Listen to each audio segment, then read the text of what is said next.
ఎంతెంత దూరాన్ని నువ్వు నేను మోస్తూ ఉన్నా అసలెంత అలుపే రాదు.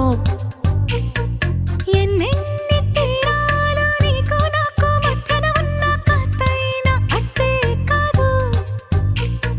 నీతో ఉంటే తెలియదు సమయం, నువ్వు లేకుంటే ఎంత న్యాయం. గడియారంలో సెకనుల ముల్లే గంటకి కదిలిందే.